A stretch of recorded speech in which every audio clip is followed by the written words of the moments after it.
बच्चों, आज हम कक्षा 10 के अध्याय निर्देशांक ज्यामिति के बारे में पढ़ेंगे कि निर्देशांक ज्यामिति में क्या होता है। सबसे पहले हम बात करते हैं निर्देशांकों की। निर्देशांक क्या होते हैं बच्चों? कार्तीय तल में किसी बिंदु की स्थिति को निर्धारित करने के लिए हमें दो निर्देशांक चाहिए होते हैं। एक होता है उसका x निर्देशांक, दूसरा होता है उसका y निर्देशांक। कार्तीय तल बनाने के लिए सबसे पहले हम एक ऊर्ध्वाधर रेखा खींच लेते हैं, एक क्षैतिज रेखा खींच लेते हैं।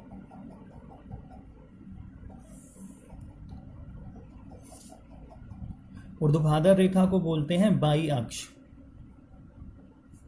और क्षैतिज रेखा को बोलते हैं x अक्ष।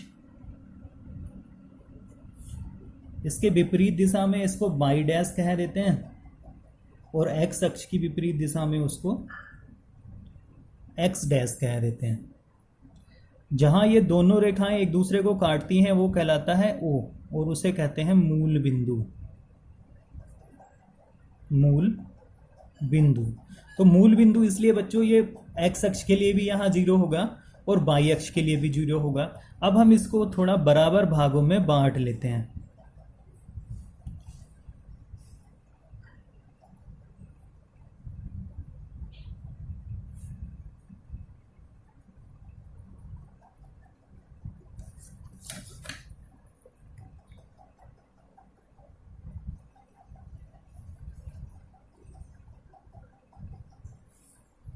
एक एक सेंटीमीटर की दूरी पर हमने इसमें बराबर निशान लगा लिए हैं। अब बच्चों, मूल बिंदु के जो दाईं ओर का एरिया है वो पॉजिटिव होता है, इधर को प्लस होता है, इधर को माइनस होता है। वैसे ही y अक्ष ऊपर को प्लस होता है, नीचे को माइनस होता है। अब हम इसमें को लिख लेंगे 1 2 3 4 5 6 7, ऐसे ही आगे को। इधर को माइनस में है तो हम माइनस लिखेंगे, -1 -2 -3 -4 -5 -6 -7। ये जो बिंदु लगाए हैं ये सब इन्हीं की वैल्यू है। ऊपर को 1 2 3 4 5, ये -1 -2 -3 -4 -5। इस तरह से कार्तीय तल बना होता है। अब मान लो बच्चों, ये हमने यहाँ एक बिंदु लगाया। अब हम चाह रहे हैं कि हम इस बिंदु की स्थिति को निर्धारित करें। तो स्थिति कैसे निर्धारित होगी?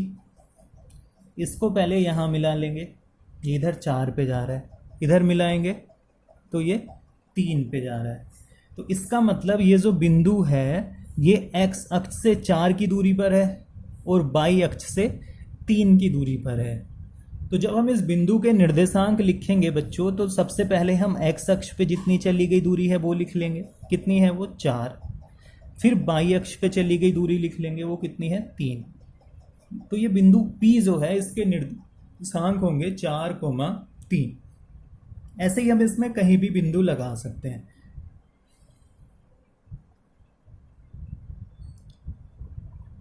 मान लिया कि बिंदु लगाया मैंने, क्यों?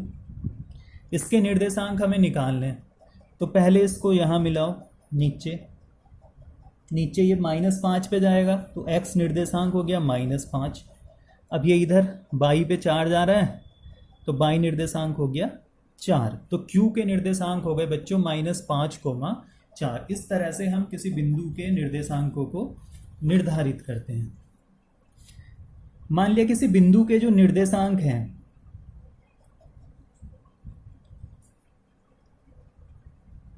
बिंदु A के निर्देशांक माना 6, 4 हैं, तो ये जो पहला वाला होता है ये कहलाता है x निर्देशांक और ये जो दूसरा वाला होता है ये कहलाता है y निर्देशांक। तो हमेशा याद रखेंगे जब भी हम किसी बिंदु के निर्देशांक लिखेंगे तो बच्चों उसमें सबसे पहला x निर्देशांक होगा, दूसरे नंबर वाला y निर्देशांक होगा। x निर्देशांक y अक्ष से दूरी दिखाता है और y निर्देशांक x अक्ष से दूरी दिखाता है। तो इस बात को हम अवश्य ध्यान रखेंगे कि जब भी निर्देशांक लिखेंगे तो सबसे पहले x निर्देशांक, उसके लिए y निर्देशांक। x निर्देशांक मतलब x अक्ष पर चली गई दूरी, y निर्देशांक y अक्ष पर चली गई दूरी। इसको भुज और इसको कोटि भी बोलते हैं। x अक्ष को भुज और y अक्ष को बोलते हैं बच्चों कोटि। उसके अलावा मूल बिंदु के जो निर्देशांक होते हैं, मूल बिंदु के निर्देशांक होते हैं बच्चों 0,0, 0,0, मतलब वो x अक्ष पे भी शून्य होगा और y अक्ष पे भी शून्य होगा। चलिए आगे बात करते हैं दूरी सूत्र की। बच्चों अब बात करते हैं दूरी सूत्र। तो दूरी सूत्र के द्वारा हम दो बिंदुओं के बीच की दूरी ज्ञात करेंगे। यहाँ हम सूत्र का निगमन नहीं करने वाले हैं, केवल आपको एक सूत्र देंगे जिसकी मदद से प्रश्नों को हल किया जाएगा। उसके लिए मैं एक कार्तीय तल बना लेता हूँ, फिर उसमें दो बिंदु हम बच्चों ले लेंगे। ये मैंने एक कार्तीय तल बनाया, मान लिया ये बिंदु, ये x डैश हो गया, ये y डैश हो गया। इनके चारों कोनों पर तीर लगा देते हैं। अब माना एक बिंदु ये P है, P के जो निर्देशांक है वो है x1, y1। ये दूसरा बिंदु Q है, इसके निर्देशांक है x2, y2। पहला बिंदु हमारा है P जिसके निर्देशांक है x1, y1। दूसरा बिंदु है Q जिसके निर्देशांक है x2, y2। हमें इन दोनों बिंदुओं के बीच की दूरी ये PQ बतानी है बच्चों। तो PQ को बताने के लिए क्या होगा, इसको हम यहाँ नीचे मिला लेते हैं, ये इधर और x अक्ष पे मिला लेते हैं। वैसे ही यहाँ मिला लेते हैं, ये y2 हो जाएगा और x2 हो जाएगा। और यहाँ इससे इस पे एक सीधा लंब गिरा लेंगे, ये T हो जाएगा। तो बच्चों कुल मिला के ज़्यादा उत्पत्ति मैं आपको इसकी बताने वाला नहीं हूँ, मैं आपको सीधे बता देता हूँ। दो बिंदुओं के बीच की दूरी P, Q, नाम भी लिख दिए मैंने इनके। दो बिंदुओं P, Q के बीच की दूरी PQ बराबर, एक वर्गमूल का निशान लगा लेंगे, उसमें लिखेंगे x2 माइनस x1 का वर्ग प्लस y2 माइनस y1 का वर्ग। ये दो बिंदुओं के बीच की दूरी निकालने का सूत्र है। PQ बराबर x2 माइनस x1 का वर्ग प्लस y2 माइनस y1 का वर्ग।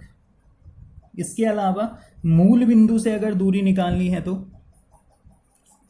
मूल बिंदु 0,0 तथा x1, y1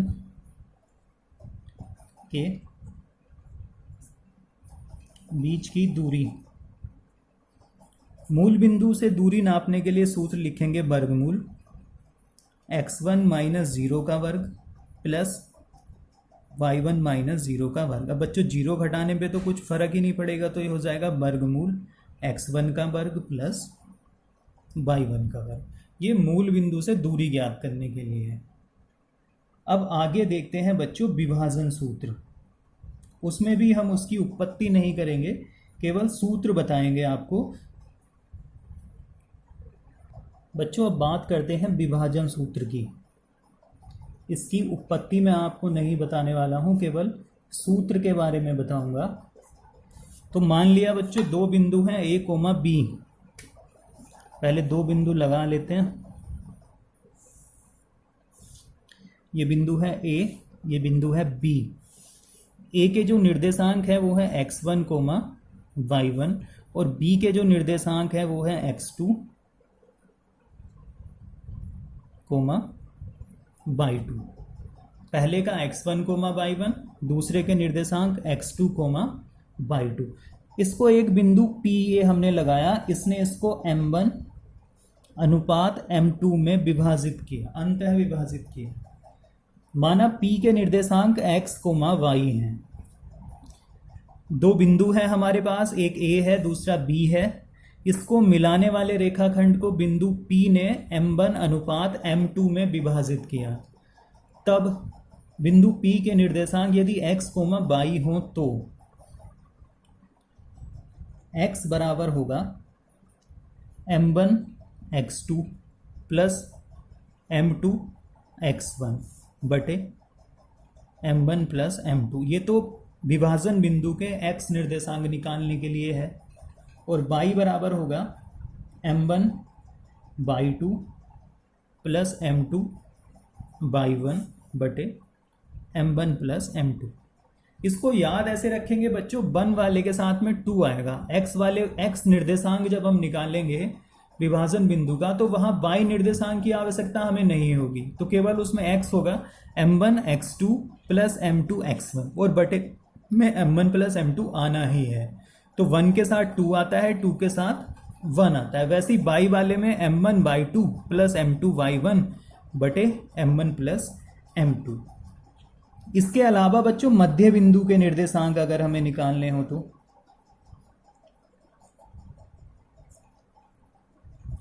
मध्य बिंदु तो वो होगा जहां m1 और m2 दोनों बराबर हो जाएं। तो मध्य बिंदु के निर्देशांक में x हो जाता है x1 प्लस x2 बटे 2। मतलब m1 और m2 बराबर हो गया, ये भी एक हिस्सा हो गया, ये भी एक हिस्सा हो गया। इसकी जगह भी एक आ जाएगा, इसकी जगह भी एक आ जाएगा, तो ये x2 x1 बटे 1 प्लस 1 2। तो x बराबर होगा x1 प्लस x2 बटे 2 और y बराबर होगा y1 प्लस y2 बटे 2। बच्चों इस पाठ में हमें इतना ही करना है, क्योंकि CBSE ने शायद त्रिभुज के क्षेत्रफल को हमारे सिलेबस से इस साल के लिए हटा दिया है।